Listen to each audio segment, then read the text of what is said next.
गुप्ता और आप देख रहे हैं एबी स्टार न्यूज। वक्त हो चुका है हमारी देवभूमि का, जहां पर हम बात करेंगे उत्तराखंड के तमाम अहम खबरों के बारे में। सबसे पहले बात काशीपुर की कर लेते हैं, जहां पर गरीबों को इलाज के लिए आयुष्मान योजना की प्रधानमंत्री ने शुरुआत की थी। आर्थिक रूप से कमजोर मरीजों को निजी अस्पताल में बेहतर इलाज दिलाने के लिए पीएम मोदी ने आयुष्मान योजना की शुरुआत की, लेकिन जनपद उधम सिंह नगर के काशीपुर में निजी अस्पताल ने इस योजना को अपनी कमाई का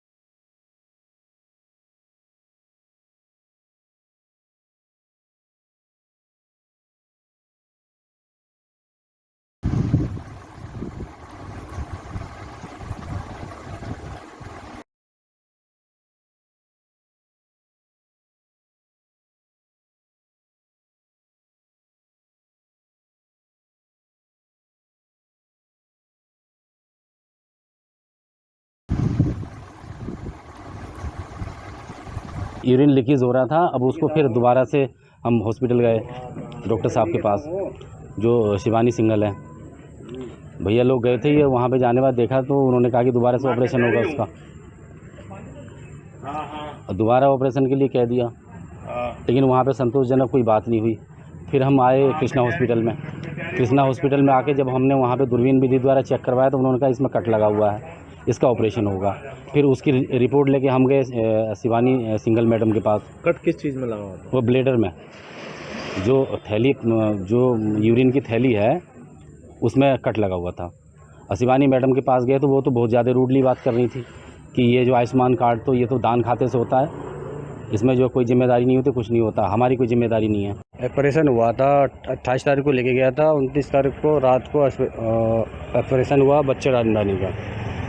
तो उसके बाद हम रात 5 दिन के बाद डिस्चार्ज हो गया। उसका होने के बाद उसका भी यूरिया जो पेशाब निकलने लगा, हमने फिर दोबारा चेकअप कराया तो हमने फिर दवाई लिख के दी। दवाई लिखने के बाद हमको फिर भी समझ में नहीं आ रहा था, हम फिर दोबारा गए उसके पास, फिर उन्होंने टेस्ट लिखा, टेस्ट करने के लिए फिर वो टेस्ट कराया तो उन्होंने कहा फैक्शन आया हुआ है। हमको समझ में नहीं आ रहा था क्या हो रहा है इसके अंदर। हमने जानकारी अपने मालिक से भी करी, वो भी बताया, फिर मालिक साहब ने हमारे बताया इसका वो कराओ, क्या कहते हैं, और अल्ट्रासाउंड में लिखा तो यूरिया पे वो कैंची लगी हुई थी, इसके पेशाब की जो थैली होती है हल्की सी, उससे यूरिया निकल रहा था उसका। वो कैलाश चंद जी के द्वारा एक शिकायत की गई है कि उनकी पत्नी का ऑपरेशन जो है 29 मार्च को यहाँ एक निजी अस्पताल में किया गया है। उनके द्वारा ये आरोप लगाया गया है कि ऑपरेशन के दौरान वहाँ जो डॉक्टर थे जिन्होंने ऑपरेट किया उनके द्वारा जो है लापरवाही बरती गई है। तो इसके लिए हमने एक जांच कमेटी का गठन कर रहे हैं और जो भी इसमें नियमानुसार कार्रवाई होगी वो कराई जाएगी। अब देहरादून की कर लेते हैं, जहां पर मुख्यमंत्री पुष्कर सिंह धामी की अध्यक्षता में राज्य सचिवालय में प्रदेश मंत्रिमंडल की बैठक की गई। बैठक में आगामी 14 जून से शुरू हो रहे विधानसभा सत्र में बजट समेत कई अन्य प्रस्तावों पर मुहर लगेगी। सरकार को जारी वित्तीय वर्ष के लिए पूर्ण बजट लाना है। वित्तीय विभाग के सूत्रों के मुताबिक वित्तीय वर्ष के शेष 8 महीनों के लिए सरकार 41,000 करोड़ से अधिक की धनराशि का प्रावधान कर सकती है।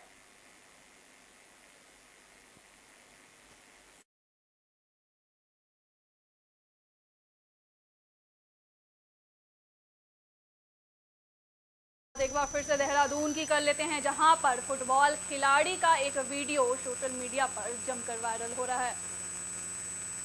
तो मनुष्याई के फुटबॉल खिलाड़ी हेमराज जौहरी के कॉर्नर किक का एक वीडियो लगातार सोशल मीडिया पर वायरल हो रहा है, जिसकी काफ़ी तारीफ भी की जा रही है। इस कड़ी में उत्तराखंड के सीएम धामी ने भी हेमराज जौहरी के कॉर्नर किक का गोल में बदलने का वीडियो ट्वीट कर उनकी तारीफ की है और साथ ही उज्जवल भविष्य की शुभकामनाएं भी दी है। मुख्यमंत्री पुष्कर सिंह धामी ने ट्वीट कर लिखा कि उत्तराखंड राज्य में युवा प्रतिभा की कोई कमी नहीं है। सीमांत क्षेत्र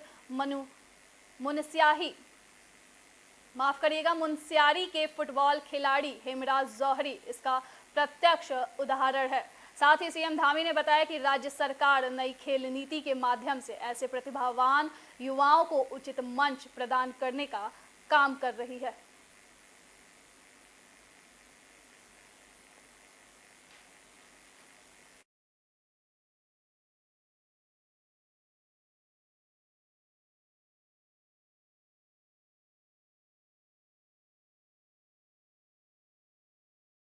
तब पौड़ी की कर लेते हैं, जहां पर डीएम गढ़वाल ने जल अभियान शुरू किया। आपको बता दें कि कैच द रैन जल संरक्षण अभियान के अंतर्गत श्रीनगर स्थित जल संस्थान के कार्यालय में बनाए गए जल शक्ति केंद्र का पौड़ी के जिलाधिकारी गढ़वाल डॉक्टर विजय कुमार जोगदंडे ने निरीक्षण किया। उन्होंने जल शक्ति कैच द रैन जल संरक्षण अभियान से संबंधित कार्यों का अवलोकन करते हुए जानकारियों, फोटोग्राफ्स और किए गए अन्य कार्यों को संबंधित पोर्टल में अपलोड करने की जानकारी ली। उन्होंने कहा कि ये महत्वपूर्ण अभियान है, जिसके तहत जनपद में बनाए जा रहे अमृत सरोवर योजना के लिए 75 तालाब बनाए जा रहे हैं। जिलाधिकारी डॉक्टर जोगदंडे ने जल शक्ति कैच द रेन जल संरक्षण अभियान के अंतर्गत किए जा रहे कार्यों की जानकारी ली। उन्होंने कहा कि श्रीनगर में स्थापित जल शक्ति केंद्र में अभियान के अंतर्गत किए जा रहे कार्यों से संबंधित डेटा को पोर्टल पर अपलोड किया जा रहा है। उन्होंने कहा कि जनपद के जल संवर्धन निकाय पानी के स्रोतों की मैपिंग की जा रही है, जिसके साथ ही जिला जल संवर्धन प्लान बनाने के लिए सिंचाई विभाग के समन्वय से कार्यवाही की जा रही है। सभी जल स्रोतों की मैपिंग के बाद जिला जल संवर्धन प्लान बनाया जाएगा। कई विभागों के सहयोग से वृक्षारोपण, खाल खंतियों का निर्माण और जल संरक्षण के क्षेत्र में जन जागरूकता कार्यक्रम किए जाएंगे। जिलाधिकारी ने कहा कि जल शक्ति कैच द रैन जल संरक्षण अभियान एक बड़ा अभियान है, जिसे सफल बनाने में कोई कमी नहीं रखी जाएगी।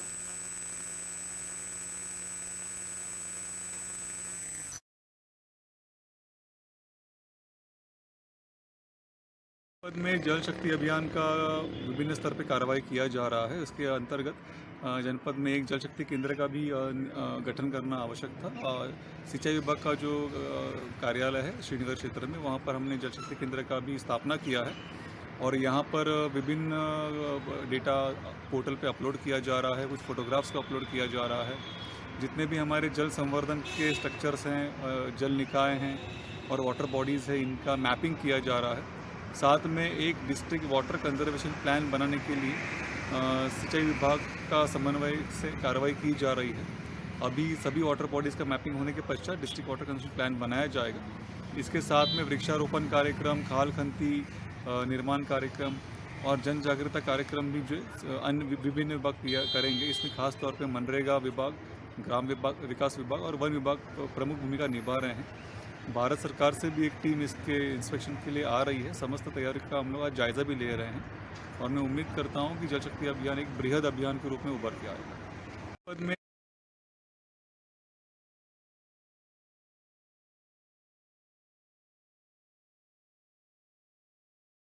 बात हरिद्वार की कर लेते हैं, जहां पर किसान यूनियन के बैनर तले 3 दिवसीय किसान सम्मेलन समारोह का समापन किया गया। इस सम्मेलन में पूरे देश से किसान पहुंचे। सम्मेलन में किसानों के केंद्रीय और राज्य सरकार को ज्ञापन के जरिए होने वाली कई समस्याओं से अवगत कराया गया। अन्नदाता किसान यूनियन के राष्ट्रीय अध्यक्ष गुरमुख सिंह का कहना है कि केंद्र सरकार ने कहा था कि जल्द ही एमएसपी का कानून लाया जाएगा, मगर आज तक कानून को लेकर कोई कमेटी नहीं बनाई गई। वहीं किसान सम्मेलन में किसानों ने मांग रखी कि हरिद्वार में चलने वाली पैसेंजर ट्रेनों को चलाया जाए, जिससे हरिद्वार से यात्री आ सके और इन ट्रेनों में महिला और बुजुर्गों के लिए अलग से व्यवस्था की जाए। साथ ही किसानों के जो बिजली के बिल हैं उसको भी माफ़ किया जाए, जिसके लिए किसानों ने जिलाधिकारी को ज्ञापन भी सौंपा। के विचार गोष्ठी होती है हमारी, जो खामियां रहती हैं सरकार की उनको हम आज़ाद करने के लिए यहाँ इकट्ठे होते हैं। हमारी कुछ मांग भी है, राष्ट्रीय लेवल पे भी हमारी मांग थी जो मैंने अभी बताई है कि भाई हमारा जो एमएसपी का गारंटी का जो कानून है वो अभी लागू नहीं। उन्होंने सरकार ने कहा था कि भाई हम एमएसपी की गारंटी का एक कमेटी बनाएंगे। जब हमारे को वहाँ से उठाया गया था तो यही आश्वासन देकर हमारे को उठाया गया था कि भाई आपका एमएसपी का गारंटी का जो कानून है हम बनाएंगे, मगर आज तक कोई कमेटी नहीं बनी, कोई कुछ नहीं हुआ। उसमें भी हमने विचार किया है 3 अध्यादेश कानून जो है ना हमने मांगे थे, उन्होंने खुद ही दिए थे, खुद ही उन्होंने वापस कर लिए गए थे। तो वो हमारा जो है मुद्दा एक तो एमएसपी का है, दूसरा हमारा जो मुद्दा है वो एक रेल, ये हम जो है काफ़ी दिन से चला रहे हैं और ज्ञापन भी दिया है मैंने परसों कलेक्टर साहब को। उसके अंदर हमने यही लिखा था कि भी जो ट्रेन पैसेंजर ट्रेन है, गंगा मैया पे स्नान करने के लिए लोग आते हैं। आपने देखा होगा, आपके माध्यम से, पत्रकारों के माध्यम से भाइयों से कह रहा हूँ कि पहले यहाँ पैर रखने की जगह नहीं होती थी कोरोना काल से पहले, और आज वो पैसेंजर गाड़ियाँ नहीं चल रही, जनरल डिब्बे नहीं चल रहे। ऐसा है सर जी, ये राष्ट्रीय सम्मेलन होता है हमारा अन्नदाता किसान यूनियन का। हर स्टेट से यहाँ पर किसान नेता पहुँचे, उन्होंने अपनी समस्याएं स्टेट की भी रखी हैं और सेंटर की जो मुद्दे थे, जो एमएसपी की गारंटी है, स्वामीनाथन का रिपोर्ट की बात है, आज महंगाई को लेकर के किसान इतना दब चुका है। 7.5 लाख किसानों ने भारत देश के अंदर आत्महत्याएं की हैं, वो इतना दब चुका है, आम दिखता नहीं है। महंगाई ने कमर तोड़ के रख दी, उसके पास कोई साधन नहीं है किसान के पास सिवाय अन्न के, और अन्न की खराब माटी हो रही है। क्यों एमएसपी नहीं दे रहे? अब औने पौने दाम के ऊपर जो है ना उसको खरीदा जाता है। अब छोटा किसान है वो क्या कर लेगा? कुछ भी नहीं कर लेगा। उसको खाद नहीं मिलता, उसको दवाइयाँ नहीं मिलती, उसको टाइम के ऊपर कोई चीज़ नहीं। तो बात अब देवप्रयाग की कर लेते हैं, जहां पर तेज आंधी और तूफान की वजह से भारी भरकम पेड़ चारधाम यात्रा के मार्ग पर गिर गए, जिसकी वजह से यात्रा बाधित हो रही है। आपको बता दें कि तेज तूफान के चलने से ऋषिकेश बद्रीनाथ हाईवे पर NH 58 के देवप्रयाग के मुल्या गांव के पास भारी भरकम पेड़ गिरने से चारधाम यात्रा बाधित हो गया, जिसे यात्रियों और स्थानीय लोगों ने किसी तरह हटाकर पुलिस प्रशासन ने कहना है कि यह एक बड़ा हादसा टला। बमुश्किल यात्रा मार्ग चालू किया गया। वहीं यात्रियों का कहना है कि जिस समय यह पेड़ गिरा उस समय एक कार बाल बच गया।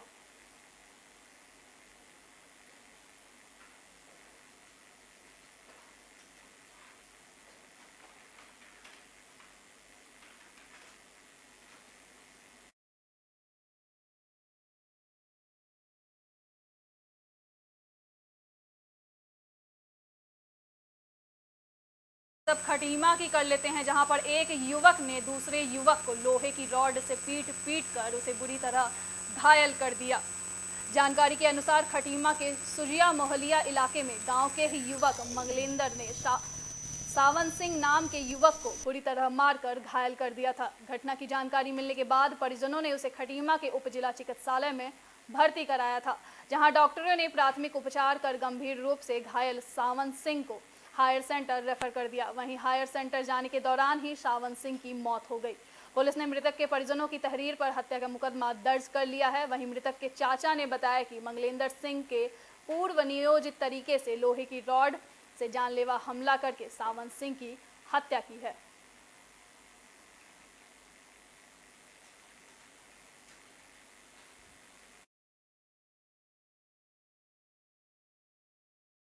वो गर्मी की वजह से मंदिर में बैठने गया था। वो डेली ही जाता था शाम को, जब गर्मी लगती थी बोले मंदिर के बाहर बैठ जाऊंगा। ऐसे ही बना हुआ है ना चौपाल के जैसा, घर के पास ही मंदिर है। ये पीछे से आया होगा हत्यारा, पहले से प्रोग्राम बना के इसके बाद हत्यार हुआ। जान लेना हमला कर, इनकी कोई पुरानी रंग, ये तो बहुत सीधा था जिसका मर्डर है। ये ना कोई लड़ने का ना किसी से झगड़ने का लड़का, बहुत सीधा लड़का था। ग्राम सूजिया में सावन सिंह और मंगलेंदर सिंह जो कि ग्राम सूजिया के निवासी, दोनों के मध्य किसी बात को लेकर झगड़ा हुआ था। इसी झगड़े में मंगलेंदर सिंह ने सावन सिंह के ऊपर लोहे के किल्ले और पत्थर से हमला किया, जिससे कि उसकी इलाज के दौरान मृत्यु हो गई। तो मृत्यु के उपरांत सावन सिंह के परिजनों द्वारा मंगलेंदर के विरुद्ध हत्या का मुकदमा पंजीकृत कराया गया है, जिसमें विवेचना प्रचित है। अब श्रीनगर की कर लेते हैं, जहां एक तेज फॉर्च्यूनर कार ने एक महिला को जोरदार टक्कर मार दी, जिसकी वजह से महिला घायल हो गई। बद्रीनाथ राष्ट्रीय राजमार्ग 58 पर श्रीनगर में उफलड़ा के समीप एक तेज फॉर्च्यूनर कार ने एक महिला को टक्कर मार दी, लेकिन महिला की किस्मत ने महिला का साथ दिया और महिला टक्कर के बावजूद भी सुरक्षित बचाई। वहीं इस घटना के बाद वाहन चालक पर लोगों ने जमकर हाथ साफ कर दिए। पूरी घटना का वीडियो सीसीटीवी कैमरे में कैद हो गया। वहीं पुलिस का कहना है कि उन्हें इस घटना की जानकारी नहीं है, ना ही किसी ने कोतवाली में इस संबंध में जानकारी दर्ज करवाई है।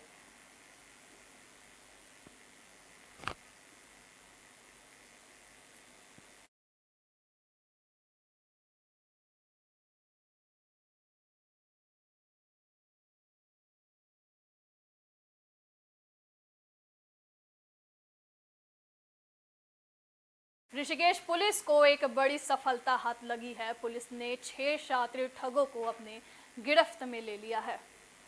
ये ठगी गिरोह बैंक में आए लोगों को का है, जहां एक बैंक के अंदर रकम जमा करने गए व्यापारी के नौकर से शातिर ठगों ने छोटे नोट बदलने का झांसा देकर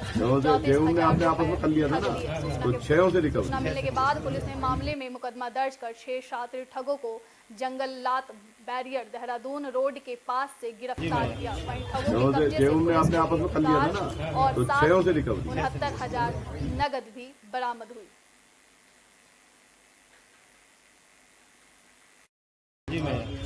ने आपने आपस में कर लिया था ना। वादी जो मुकदमा है ये अमरीक सिंह की दुकान में काम करता है। उसके मालिक ने उसे 73,000 रुपये बैंक में जमा करने के लिए पीएनबी में भेजा। कल की घटना है। जब वो पैसे जमा करने गया तो वहाँ पे बैठा था। वहीं पे इस गैंग के जो लोग पकड़े गए 6, इनमें से 2 अलग अलग टीम बना करके उसे मिले और उसे बातों में उलझा करके और उसको भी अपने साथ शामिल करके कि मैं चोरी करके पैसे लाया हूँ और इसको मेरे को डालना है, कैसे डालूं, क्या डालूं। तो इस तरीके से उसे अपनी बातों में उसे विश्वास में ले करके और बाहर ले गए और उसको नकली जो कागजों की गड्डी थी वो पकड़ा दी और उसके असली पैसे ले करके वहाँ से फरार हो गए। ब्रेजा गाड़ी इस्तेमाल इन्होंने की थी। इस गाड़ी वहाँ पे सीसीटीवी और तमाम वर्क हम लोगों ने किए। पुलिस तुरंत एक्शन में आई जैसे सूचना मिली और सारे लोगों को यहाँ की पुलिस की टीम बनाई। सारे रास्ते कवर किए गए। उसके उपरांत ये ब्रेजा गाड़ी भी पकड़ में आई और ये 6 के 6 अपराधी पकड़ में आए जिनसे ये सारा का सारा पैसा बरामद हुआ। वादी जो मुकदमा है ये कर लेते हैं, जहां मंत्री सुबोध उनियाल ने प्रोजेक्ट वन रक्षक का रिबन काटा, जहां उन्होंने 300 मोटर बाइक रवाना की। मोनी की रेती स्थित शिवालिक जैव विविधता पार्क में कार्यक्रम आयोजित किया गया, जिसमें हीरो क्रॉप की तरफ से वन विभाग की हर्बल सोसाइटी को 300 मोटरसाइकिल दी गई। इन मोटरसाइकिल का लाभ उठाते हुए वन रक्षक कम समय में बेहतर तरीके से वन जीव संरक्षण और वन अग्नि की रोकथाम जैसी समस्याओं के निदान में अपनी भागीदारी निभा सकेंगे।